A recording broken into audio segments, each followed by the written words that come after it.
Welcome everyone, this is Toy-Nutz, and today we're looking at the Indiana Jones Adventure Series Kazim figure. This guy is a Target exclusive along with the Club Obi-Wan Indiana Jones figure. So if you find them in the stores, you might want to pick them up. I was able to get this guy for about $22 as opposed to the standard $24 that the figures are shelf labeled at. So just something to keep an eye out on. Kazim's from Indiana Jones and the Last Crusade. He's one of the Guardians of the Grail. Indy and this guy have a little fight on the boats in Venice there. And yeah, they decided to make him as an exclusive, which kind of makes sense. You can see standard Hasbro windowless packaging.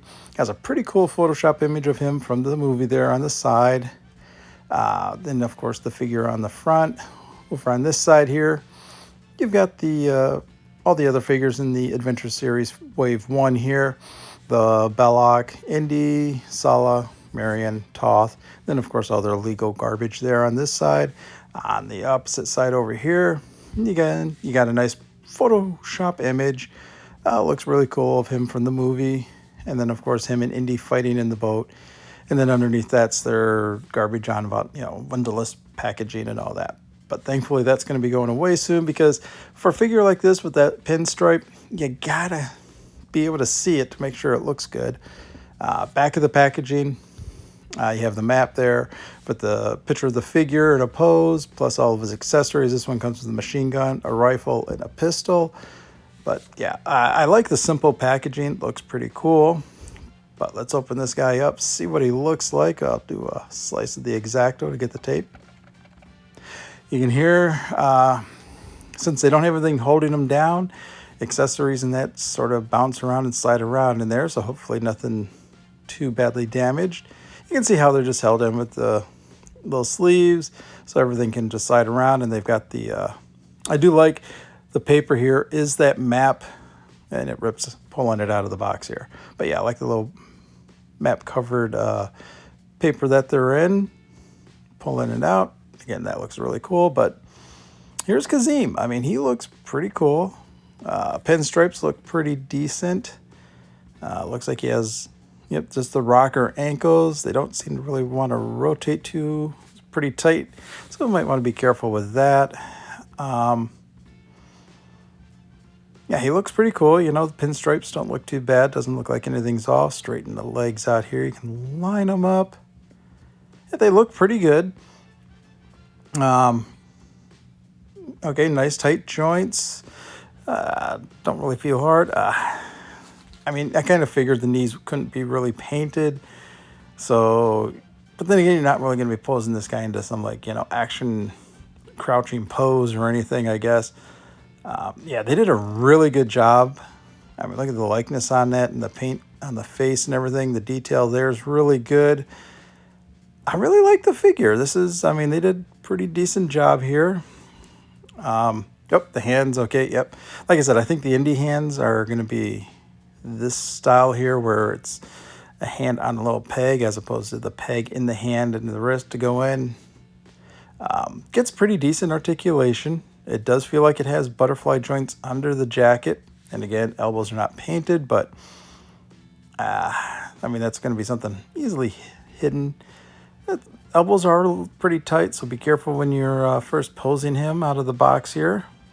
But yeah, overall, not too bad. I really like this figure. Yeah, this is pretty cool. Can surprisingly get some good tight movement and range of motion in the elbows here.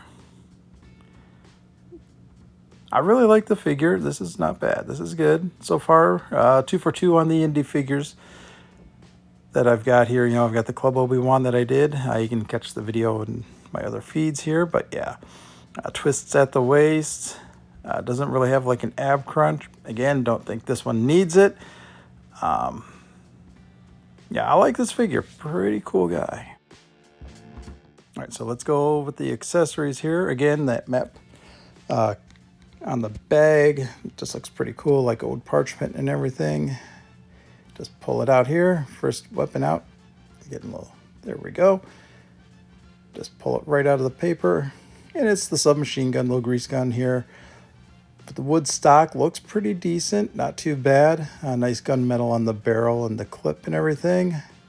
Then we've got the little Mauser type pistol here. That looks really good. And then the last one should be the bolt action rifle. Here we go. And yeah, nice little wood grain stock. Again, that dark gunmetal for the bolt trigger. Yeah, not too bad. Cool thing on the indie figures, I mean, the fingers are pretty soft, so you can bend them without really any major worry to grip the rifle here. The trigger finger is separated from the other fingers there, so you can slide that right into the trigger guard. And let's see, we can get them into a pose here.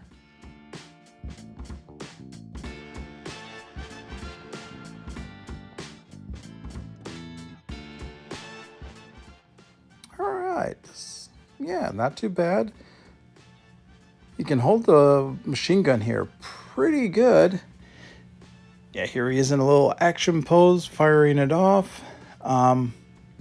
Not bad. I mean, surprisingly enough, I didn't think there'd be that much of a range of motion with the wrists the way they are.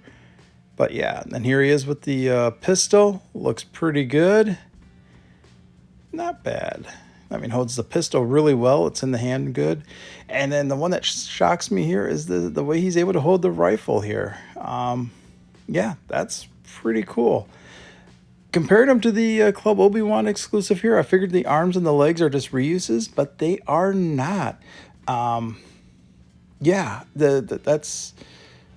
I'm really shocked by Hasbro that they actually went the extra mile. The folds in the sleeves and everything are just, I mean, they are different. And same thing with the pants. When I was looking at the pants and I compared them real quick, the folds and the way the pants fall on the around the feet, they are completely different. So I don't really think these share too much parts wise. Maybe the undershirt, chest area, but good job, Hasbro. I'm really shocked. And here's the two of them holding the rifle and then the pistol for Kazim. Yeah, they look really cool. I love this line. I'm right now going to be all in on it. So, I mean, unless they overly charge some ridiculous price for a figure or they screw it up big time. So far, it's 2 for 2 for me on the Indie Adventure series here. So again, if you find it, I highly recommend getting this figure. All right, so that wraps up this video. Thanks for watching. Please hit that like button. Please hit the subscribe button. Also, drop a comment down below what you think of the Indiana Jones Adventure series in this Kazim figure. Have a wonderful day. And as always, Excelsior!